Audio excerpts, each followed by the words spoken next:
The good thing about this program is that it has proven to be 85% successful. In other words, 85% of the inmates who are released into this program do not reoffend. This is the exact opposite of what happens to regular inmates.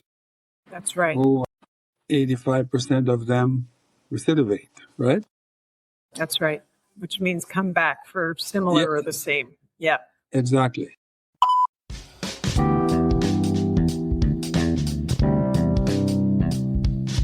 Welcome to the Soul Not Skin podcast, a virtual living room, a safe, welcoming place to land where you can pull up a chair and share stories straight from the heart.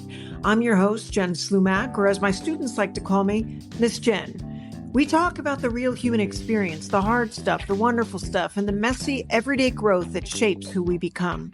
Real stories, real people, real insight, becoming who we are. Settle in, and let's dive into today's episode. I have a gentleman here with me that I am excited to introduce you to. This is a gentleman who is an ordained pastor and an ordained chaplain in Ontario, Canada. Pastor Carlton is involved in a prison ministry. So welcome to the show. And would you tell our audience a little about who you are? Surely. So I was a local church member back in 1992 when I was first introduced to ministry inside a prison in Ontario, in the city of Toronto.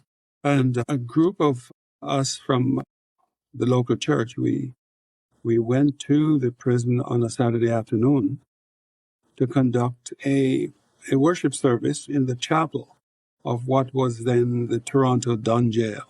And my interaction with the inmates that came to the chapel for the service impressed me to the extent that I fell in love with the ministry and continued from 1992 until 2020, when I was given a new assignment by the Ontario Conference of my church as the prison ministry coordinator. And up to that point in time, I was also the trainer for volunteers from our local churches who went into prisons and who also would minister to the families of prisoners that are living in their local church communities. So important. So important. So since 2020, my focus has been to coordinate this ministry across the Ontario Conference, which consists of, we're divided into 11 districts, and we have a total of 181 local church congregations in all those 11 districts. So I continue to do that as my assignment from the church. It involves traveling, and it involves going to conventions and like prison ministry conventions where, you pick up information from others in other areas of North America who are involved in the same ministry. So you can inform yourself and those people that I train to be more efficient, to do a better job of ministry to inmates and their families. If you don't mind, Pastor Carlton, you mentioned that you were impressed when you first went in to do a service. Tell us about that. What do you mean by that? We always thought that prisoners were these big, tough, men who, you couldn't penetrate them emotionally. And in that first chapel service, once the gospel was preached to these men, I saw these huge, strong men, rough-looking men. They're crying, tears. Yes, sir. Because the love that comes through a sharing of the gospel with them reaches them even emotionally. In the Canadian perspective, there are two systems. There's the provincial system that is run by the Solicitor General of the province. Those facilities are under his jurisdiction. And then there is the Correctional Services of Canada, which is the federal system. The difference between the two, there are many differences. The first difference is that the inmates in the provincial system are those who are sentenced to terms of less than 2 years, or as they say, 2 years less 1 day. Those that are sentenced to 2 years or more, they are shipped to the federal system to serve those sentences. The other thing is that the provincial system is fairly, I would say, lenient in that there are some privileges afforded to the provincial inmates that make the system seems more humane. Such as they have a TV in the units where a unit may vary from maybe 10 to 35 men. In the female system, it's a little different in that there are much less females in the system. But there's a key policy that those who minister to the men or women on the inside are not allowed to make contact with their families on the outside. So this is why in our ministry, in our church, we train local church members to seek out the families of those who are incarcerated and minister to them. Now there's an entity in Ontario that goes in and seek permission from the inmates to share their family information to those who are registered in order to do this ministry to the families. And so that's the primary way in which we get connections to these families. And it's basically a gift-giving system where gifts are, beginning at Christmas time, gifts are prepared by the church and distributed to the children in the name of the parent that's incarcerated, whether it's the father or the mother. And so we maintain that contact between the children and the incarcerated parent. I think that's wonderful because one of the costs that isn't always figured in when trying to see, what it's impacting our economy or, dollars spent on incarcerating all of these people that we incarcerate, rarely is the cost to the children at home or the cost to the community or the cost to the economy, right? To have folks who are not participating in their family lives, in their communities as mentors or as, working adults. Very true. I think giving them the opportunity to get toys from their parents, it's not a dad or a mom at Christmas by the tree, but it's certainly a second best, right? We'll be right back. Hey, quick pause. I want to tell you about my workbook, Heal What Raised You. If anxiety, people-pleasing, or overthinking feel like self-sabotage, they're not. They're survival patterns. This workbook helps you finally see them so that they can stop running your life. No jargon, no blame, no toxic positivity. And right now, get 60% off. 60% off. Links in the show notes. Let's get back to the show.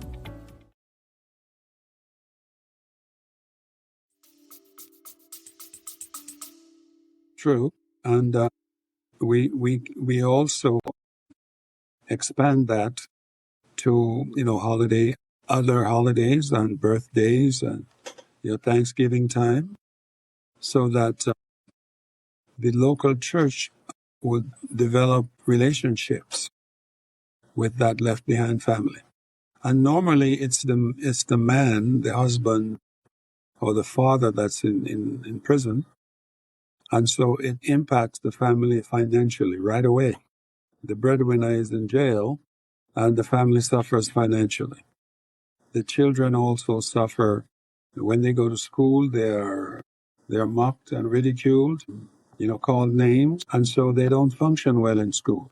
So our local churches try to develop programs to help them in terms of being advocates, visiting their school and speaking to the principal or the class teacher to give them an idea of what's happening with the child while the child is malfunctioning in school.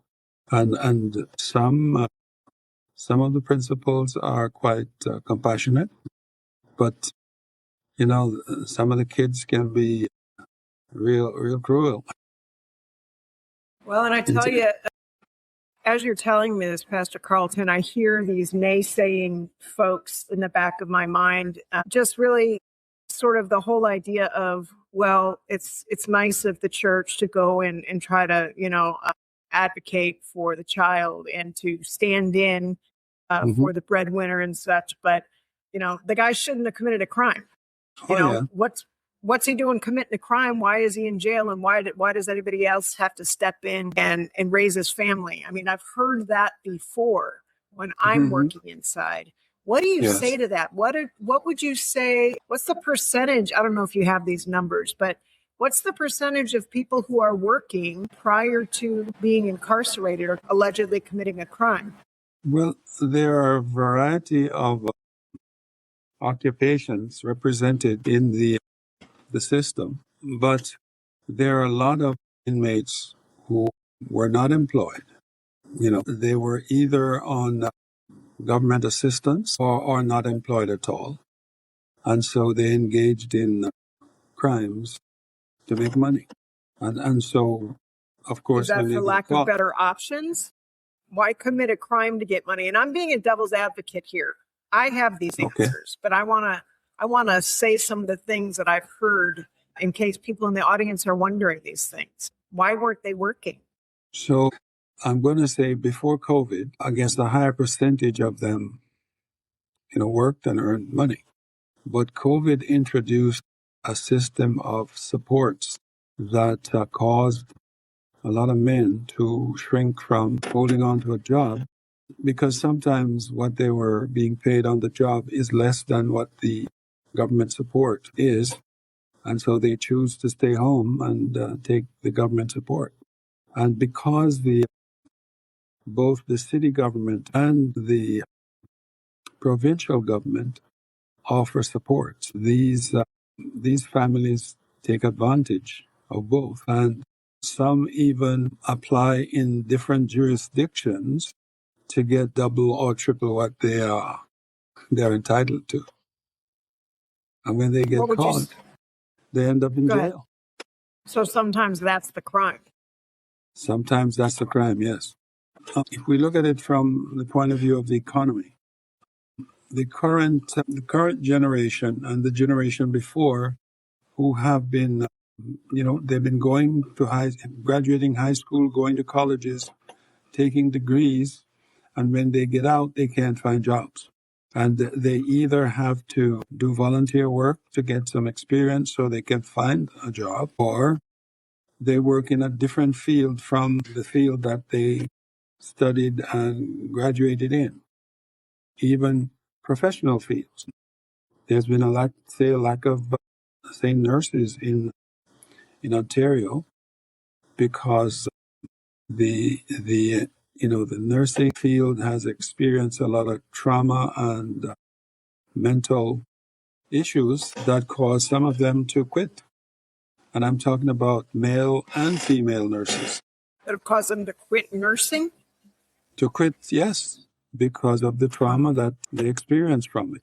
And even the fatigue, Absolutely. Yeah, the hours that medical staff have to work, nurses and doctors, I mean, it's just inhumane. Right. It's insane that, we're going in there and laying our bodies on the table for medical help. And these people have worked 17, 20-hour shifts. Yeah, and during COVID, quite a few of them quit because they didn't want to be exposed to it. So a lot of these folks become unemployed, and based on the fact that they quit these jobs, And when you quit your job, there's only a certain amount of help that you get, through unemployment insurance, which you pay into while you're working. Yeah, makes sense. Let me ask you about the folks that you minister to. Mm-hmm. As you sit with these individuals, do you see poverty as a backdrop to a lot of their stories? Do you see that their childhoods have a lot in common, or is it sort of just all over the place? What do you find? Well, there is a certain percentage of men who, they present a similar background in terms of how they were brought up. Most of them come from broken families, especially families without fathers. And the mothers didn't earn enough to cover all the expenses, so they went out and did crime, what they considered to be safe crime. But I tell them there's no safe crime, because once you're caught, you're going to pay the price. That's right. And it's my purpose when I meet with these inmates to let them realize that they have been given time to sit and think about their past. That's right. And to figure out a plan to make their future better. And I give them pointers as to how they can do that. And most of the pointers that I give them are biblical principles and just common sense stuff that, our parents taught us when we were growing up. I also meet one-on-one with those men who ask for me to meet with them because they have issues that they would like me to help them deal with. And most of the time, even when I do Bible studies with them, I ask them to tell me what are the life issues that they are dealing with that particular day when I'm there. And I give them answers to those issues based on what God has revealed concerning those issues. And I educate them as to how they can practically apply those principles to their lives. Firstly, their thinking has to change. Some families would basically reject them or, etc. But what I also find is some of the inmates, they will rotate from place to place. I see them in the institution again. So they move around, sometimes in groups, and they really have most of them have no proper schooling. They have no experience handling money. A lot of them, they can't count properly. Yeah.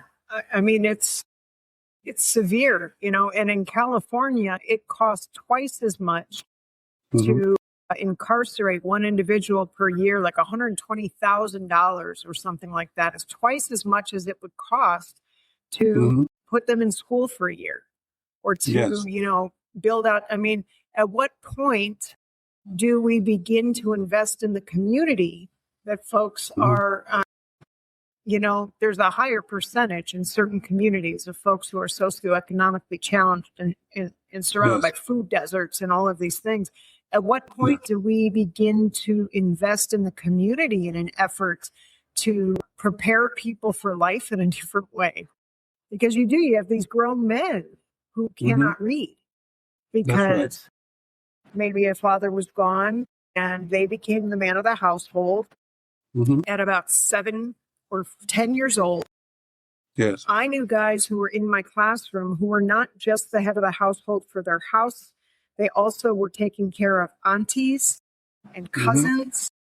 Yes. And they were the breadwinner for the generations that were sort of extended families. Yes, sir. That is a tremendous lack of boundaries and responsibility for anybody. Yes. Especially when your identity as a man is supposed to be, we're socialized that men are supposed to be able to handle it, afford it, and make it happen. So what kind of pressure are we putting on these individuals by not investing in the community so that there's more opportunity and more capacity to care for people? I can say that in the Ontario provincial system, they provide both professionals and also volunteers to provide what we call the GED program. Yes, sir. To teach them to read and to attain like a high school diploma. Yes, sir. Within the institution, so that when they are released, they have some form of education that they can use. The Yes. big problem is between the society, the community, and the church. Once they reveal that they were in jail, all that is nullified because nobody wants to hire them. That's right. Even the ones that are fully reformed, because I've had experience with, many of those gentlemen. One in particular that I took under my wing and found him a place to live, lots of clothes, shoes. He was released on 2 years probation. And I worked with him through those 2 years, and he never reoffended. He went to each of his meetings with his parole officer during that time. And when he was fully released, he was able to start working in a restaurant as a chef, because that was part of the training that he received while he was in jail. Yeah, to this day, the room that I rented for him to live in, the owner of the place to this day does not know that he was in jail, because I did not reveal that. Because I had baptized this young man in the prison, I presented him as a church member that had some housing issues. And on my reputation, that room was rented. I paid the rent for half a month.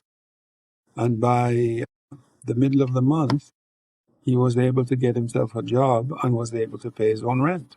So with the right training and help, those that are released can find their way. It needs people in the society, and I would dare say even in the church, to step up to assist them, to reintegrate them into the community.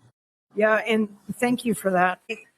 I've seen a lot of men and women who have benefited from the GED class and the food handlers certification and chef class and barbering and all of these things, that when they get out, they're able to get full-time employment and they're able to do some of that. But I've also seen folks who get out and they can't function. True. We get confused about how they return to the family and how they return to the community, or why they end up back so quickly, right? Mm-hmm. Yes. I've had folks say, well, that's just who they are. They're never going to change. There are some that I would say that's true for. Absolutely. Mm-hmm. But I've also seen some who really, really, really want to change, you know, and they don't have anybody in the community to help them adjust, or, as we were speaking earlier, have the language to articulate what they're experiencing. Yeah, and even their families reject them when they are released. Some of the families don't visit them while they're in the institution either. And so that is a trauma in itself. But I remind the men, especially the ones that have wives and children, left behind in the community. I remind them how much these wives, girlfriends, baby mothers, whatever they call them, how much grief they're going through. It's sort of like they are also in jail too. Yes, and sir. That's absolutely true. With the financial situation that they're left with, they might as well be in jail. So this is where I encourage, my local churches to get in the game. Visit these families and essentially befriend them. There is a 5-step approach that Jesus used when he walked the earth to get to know people. First, he mingled with them. He desired their good. That's the reason he mingled. Yes? Yes. Then in the mingling, seeing to find out how he can help them, he showed his sympathy for them. He found out what their needs were and he ministered to those needs. He gained their confidence. In other words, they trusted him. And once that trust is there, he says to them, now follow me. Yes? A Yes. lot of folks, when they first go, they want to do it backwards. And it doesn't work backwards. If people don't trust you, they won't listen to what you have to say. They won't do anything that you ask them to do. Absolutely. So that trust has to be built up first. Absolutely. And that trust is built up through how you treat them, how you figure out what their needs are. And once you figure that out, you actually help them. That's right. meet That's those such a needs. wild concept. Talk to somebody, treat them with dignity, honor their needs, help meet their needs, and provide hope and love. Like, that's ridiculous. Where did you come up with that formula? I tell you, it's all we need to do. Yeah, it's in the Bible. But Pastor, a lot of people will say, well, folks, they did it to themselves. You don't want to be in jail. Don't commit the crime. You don't want your family to be falling apart, then don't commit the crime, right? And there's sort of this mindset for folks who have never lived in environments that sort of produce this, right? It's easier said than done.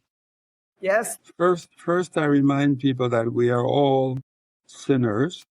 We're all capable of committing all those crimes that we read about, that we meet people who have committed them. And in a lot of cases, I even say to people, I say, some of us who are not incarcerated have committed some of those same crimes, but we have not been caught yet. Sir. Therefore, we ought to be empathetic. Yes? We ought to show sympathy for these folks. We ought to understand that if we were in their circumstances, most likely we would do the exact same thing. When people understand that, then they become just a little less critical, but they still say they should have known better. So tell us what some of those circumstances are. Had they been in the same circumstances, they may have made some of the same choices. What circumstances are you talking about? If someone has no job, if a man has no job, he has a wife and 2 or 3 children, and they're all hungry, and he goes to the food bank and he can't get enough food to feed the family. They might say you can get food 1 day a week. And after that 1 day a week, food is used up. And he's there looking at his hungry kids. Yes? How does he deal with that? So he may go out on the street and somebody offers him $100 to do something that he knows is not right. But in order to feed the kids, he does it for the $100 and get caught doing it. And next thing you know, that man is in jail. I mean, that has happened hundreds and thousands of times. Yes, it has. People. Yeah. And there's different levels of that, right? Like, that's a very simple explanation, but there's different levels of complexity with that formula that you just stated. Right. Yes. I knew a young man in Chicago, Illinois, that his name was Juan, and his father had been murdered. His mother was raising him and his younger brother, and she had some injuries or something that she became addicted to opiates, which ended up being heroin, which she was using.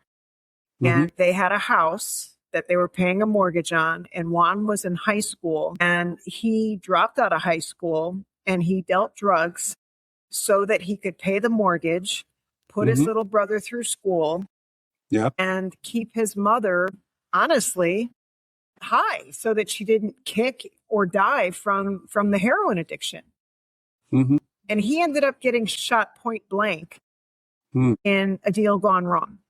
And now his whole family is without any hope, right? Right. But he had exchanged his life, his chance, his hope in an effort to, but we don't hear those stories until we sit down with folks inside. Yes. And hear the motivation. And they're not all stories like this. Some of, sometimes you shouldn't have done it, right? We know that. So the thing with the Canadian system is you're forbidden to ask an inmate what their crime was. Absolutely. But once they trust you, they will tell you. They'll tell you if they're guilty or not. And many of them, they will plead guilty in order to get out of jail, because they would get, sometimes it's just time served, because while they're waiting for their trials, they're in jail. Do you actually have trials? I mean, is there actually sufficient bandwidth within your system that should all of the young people who have, are prejudicated in the jail system, or I guess that might be in your provincial system? I'm not sure if that really equates, but could they all have trials? Because they couldn't here. The whole system would crash. It's completely plea bargains. The provincial system have trials. Now they have video trials. So the inmate stays in the detention center, and they have the trial. They participate in their own trial by video. Is this a trial by your peers, or is this a trial where you have your public defender tell you what you should do and whether you should plead guilty or not guilty?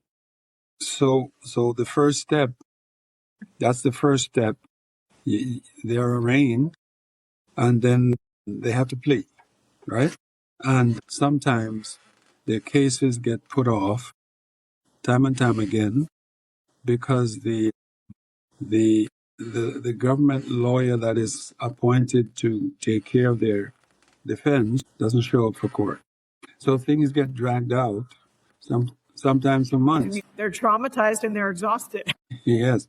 And some even complain that when they call the lawyer that's appointed to defend them in court, they can't get through.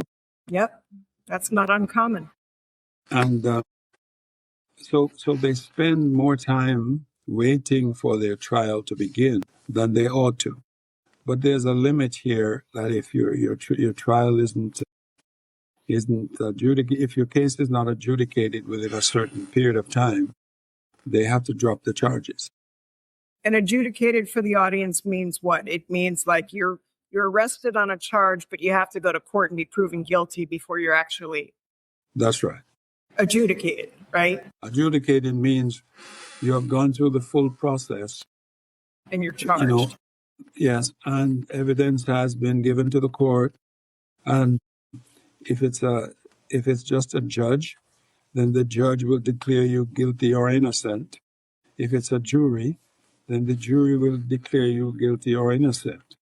And then you're sentenced, if you're guilty. If you're not guilty, then you're discharged from the court discharges you from wherever you were spending time being on remand, as they say up here. You're held on remand until your case is adjudicated. You're kept in a jail or a detention center to apply for bail, and then go to the court, and the court decides whether they're going to grant you bail or not.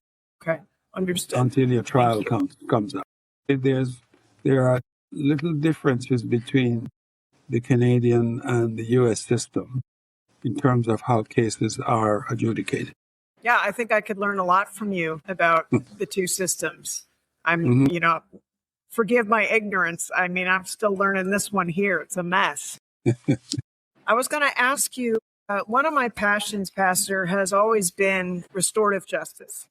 Can you tell us about your experience with restorative justice? Because I do believe that you do that there as well. Is that right? Yes. What does that look like? In Canada, the restorative justice is based on the system of justice that the native people use. it has to do with making restitution for what you have done, rather than being punished. And one of the programs that illustrates restorative justice is referred to as circles of support and accountability. I don't know if you're familiar with that. I am. It is specifically for sexual offenders who have been released on parole into the community. The government of Canada contracts certain organizations to run these circles. A circle is made up of 3 to 5 persons, and the parolee and the person that runs the circle. So I've served on about 8 or 9 of those circles over the years, and these circles, as it says in the description of it, it's a circle of support and accountability. So each person that's paroled, the court grant them parole. Well, the parole board, through the court, grant them parole with a list of conditions that they have to meet consistently over the period of their parole.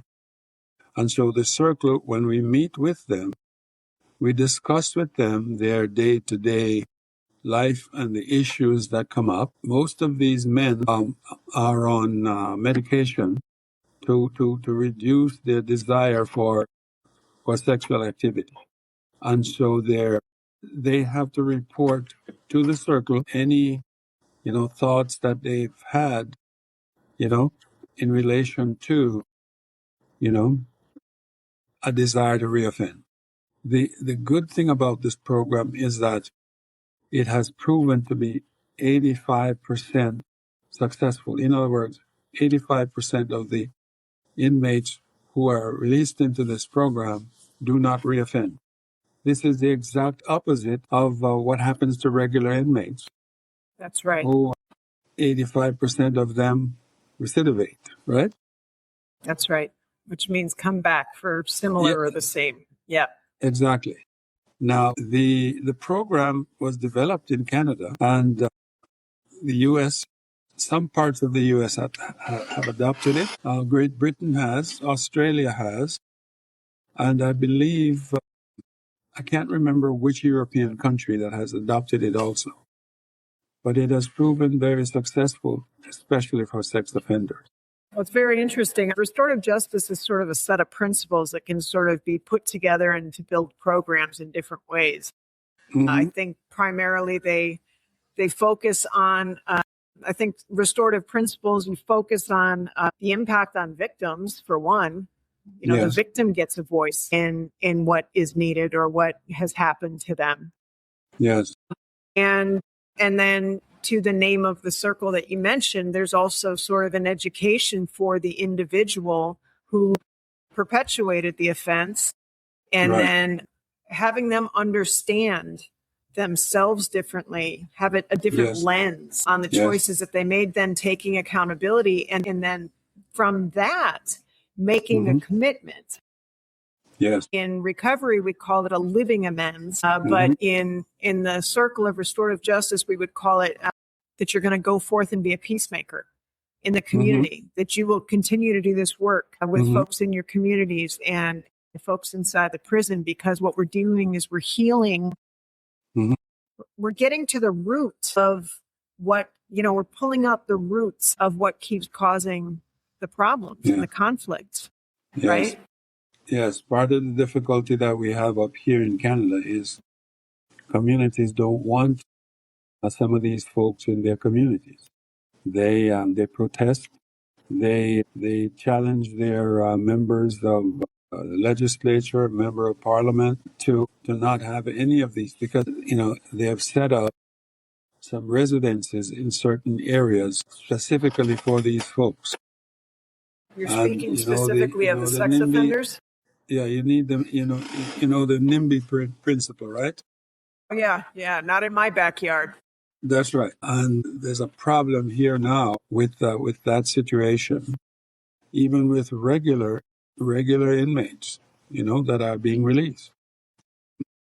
it is, what I find is it's a minority of even church members that are willing to reach out to these folks and to assist them once they are returned to the community. At the present time, my church conference is in the process of setting up what we call a reintegration center. It's like a drop-in center that folks can come and be helped in terms of teaching, training, help with preparing, to do interviews for jobs, finding employers who will employ former inmates, because there are such people. But it's in the works, and it probably won't be for another year or two before the building is ready for the programming to begin. And that's just an estimate. I can't tell specifically when the program will be ready to roll out to the community, but we are certainly working on it at the present time. Well, that's good to hear. You told us a little about how you sort of interact with the children and support the family, but what do you find is the greatest challenge or pain point for the family when it comes to the individual who's been incarcerated? Apart from the financial difficulties and the social, how should I put it? They're discounted socially, so to speak. I find that even some church members are not willing to show the compassion, the love of Christ to these folks as they ought to. What I try to do is encourage them to take that initiative by remembering that the people that are incarcerated are people just like them, just like us. As you mentioned before, they are brothers and sisters, mothers and fathers, uncles and aunts, cousins, yes, just like family members of all. And there are many families in the church who have incarcerated members. But it's sort of like a big secret. That's right, because there's so much shame. But we could open that up. We could discount the shame. The thing is, there's a stigma attached to it that it seems like it won't go away. I know. Because for the number of years that I've been encouraging my folks to take a look at that aspect, seeing those people as people like themselves, and thinking of the fact that if the circumstances were reversed, they might be in the same situation. It takes a while for that to settle on people's minds, much less for them to accept it and to become active in helping to minimize. Yes, sir. And I would say that that's a tremendous amount of reconciling things within oneself that needs to happen before you can really authentically do that, because there's a tremendous amount of fear. I think so much of it is fear of what these people have done or what these people could do to me, to my family. So I'm not going to go and engage and be vulnerable with them. I'm not going to go and, spend my time sort of, providing hope or love or kindness to them. They're a danger to my community. I don't know if I'm going to be safe tonight when I go to sleep. People are afraid, and fear is one of the most fantastic barriers between us. Yes. And it's rarely, I don't know if rarely is accurate, but let me say this. In my experience, the things that we fear the most tend to sort of dissolve once we meet somebody who identifies as that thing or that type of person that we feared. Right? And especially if that somebody is a family member. Yes, sir. Yeah. And it's just like, we are designed to be in relationship. And once we are in relationship with an issue or an individual, then everything, the context changes entirely, right? Suddenly you realize, oh my God, that's my nephew who used to babysit my kids, who Yes. just graduated high school and he's in jail? What? And Mhm. all of a sudden, I have an Mhm. entirely different experience or idea about who these folks are, right? But it Right. doesn't happen until we're in direct relationship, because otherwise the fear is strong enough to Mhm. keep us separate. I get it.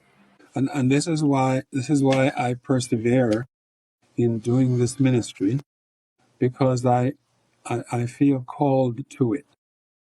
Yes, Yes, sir. I love to do it, and it's not work for me, though I'm paid a salary. I still do all the other things that a regular minister does. Yes, I do the weddings, I do the baby dedications, I do the house blessings, I do the weddings, the preparation of couples to be married. I do all of that also, because I'm a minister. I'm a minister through and through, and I won't retire or quit. It's just that. You still got Mhm. air in your lungs. So two things. Number one, the training. What is it, if you were to just give us a few bullet points of the most important things to give to volunteers prior to them going in? The mindset that's necessary, the character traits that they need to portray in order to be effective. I make sure that they understand that most of what they are going to do involve listening. So their listening skills have to be top of the line. Yes. And most importantly, they must never portray themselves as better than an inmate. We're all sinners. Granted, some of us are sinners saved by grace. But once we are saved by grace, then we have to administer that grace to those who need to be saved by grace, like we are. Humility, in other words, the ability to to handle difficult situations and difficult people. Sometimes we get frustrated because people are difficult. Well, that's par for the course when you're dealing with this kind of ministry. Also, I teach the church members that the ministries that are inherent in the church, the ministries that the church does in the community, those ministries can be done for the families of inmates also, Such as? such as family ministries, children's ministries. In general, there are several things that, for example, we sponsor children of inmates to summer camp, That's wonderful. or we invite children of inmates to our what we call vacation Bible school during the summertime. Great.